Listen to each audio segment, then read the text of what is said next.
à toutes et à tous, j'espère que vous allez bien. Aujourd'hui pour cette nouvelle vidéo, on se retrouve pour le résumé du match de rugby Écosse-Angleterre dans le cadre du tournoi Destination 2020. Alors, deux équipes qui se sont affrontées aujourd'hui après une première défaite pour les premiers matchs de ces deux équipes. L'Angleterre qui avait perdu face à la France le week-end dernier et l'Écosse qui s'était inclinée tout simplement face à l'équipe d'Irlande également donc le week-end dernier. Alors, on a eu une première mi-temps assez serrée vu que les deux équipes n'ont marqué aucun essai.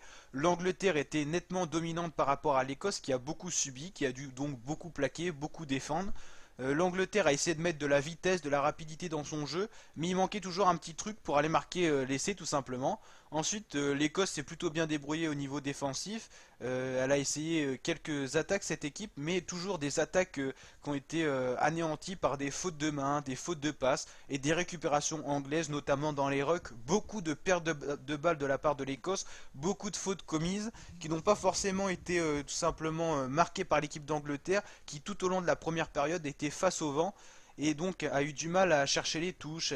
Ils ont eu du mal également à aller marquer les pénalités avec des coups de vent qui ont notamment empêché certaines pénalités de Owen Farrell qui a été beaucoup perturbé par ce vent.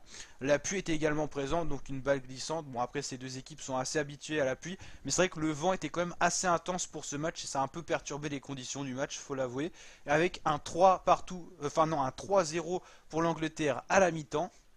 C'était assez serré. Ensuite, ouverture de la seconde période, toujours un temps agité, puis vent. Et puis cette fois, c'était l'Écosse qui avait le vent de face, donc l'Angleterre un vent favorable qui pouvait donc tirer des ballons beaucoup plus loin. Il pouvait arriver bien plus loin dans le terrain écossais. Donc pour gagner du terrain, c'est très pratique. Donc les Écossais ont rapidement égalisé 3 partout sur des fautes anglaises, des fautes commises par les Anglais qui au début les Écossais ont cherché à marquer un essai, puis finalement faute de pouvoir battre ce bloc défensif anglais, ils ont essayé de tout simplement transformer les pénalités. 3 partout, ça a permis aux Écossais de revenir. Ensuite, les Écossais avaient un gros temps fort dans la première partie de la seconde période, mais toujours avec des échecs à cause des fautes de main, tout ça. Les Écossais, ils ont quand même un gros potentiel, mais c'est vraiment les erreurs sur les passes. Également aussi, ils perdent beaucoup les ballons sur les attaques placées et tout. Donc ça a fait vraiment des dégâts à ce niveau-là, et c'est aussi pour ça qu'ils se sont inclinés dans ce match. Ensuite, les Anglais, ils sont repassés au-dessus. Donc ils ont marqué un essai à la 70e avec Gange. L'essai a été transformé par Owen Farrell et donc ils ont pu s'incliner, enfin ils ont pu s'imposer les Anglais 13-6 et l'Écosse est inclinée à domicile. Deuxième fois consécutive après les Irlandais. On sait que les Écossais gagneront pas ce tournoi Destination 2020. Ils sont un peu trop fragiles dans les transmissions de ballon. Niveau défensif, ça a été assez correct face à l'Angleterre, mais qui n'est pas une des meilleures attaques du championnat. Donc maintenant on y voit un petit peu plus clair dans ce tournoi Destination 2020. On va voir demain la France jouer face à l'Italie. Maintenant on peut rechanger un petit peu nos pronostics, c'est ce que vous avez dit dans les commentaires de la dernière vidéo. Forcément les pronostics ils ont un peu changé. On voit les équipes de rugby, c'est pas comme les équipes de football qu'on voit évoluer assez souvent. Là les équipes de rugby on les avait pas vues depuis la Coupe du Monde 2019 au Japon de rugby. Donc forcément les équipes elles ont pu évoluer, on a pu voir l'amélioration nette de la France.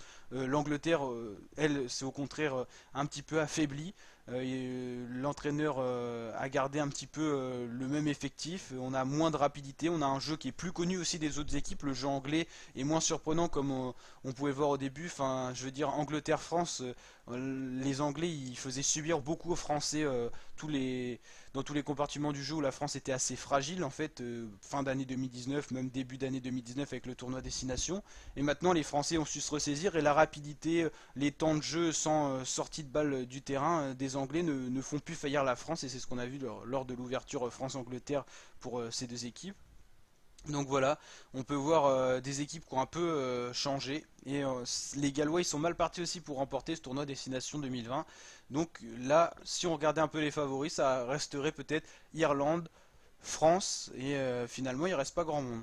Les Gallois, faut quand même pas les oublier, ils ont perdu un match mais ils n'ont pas perdu le tournoi.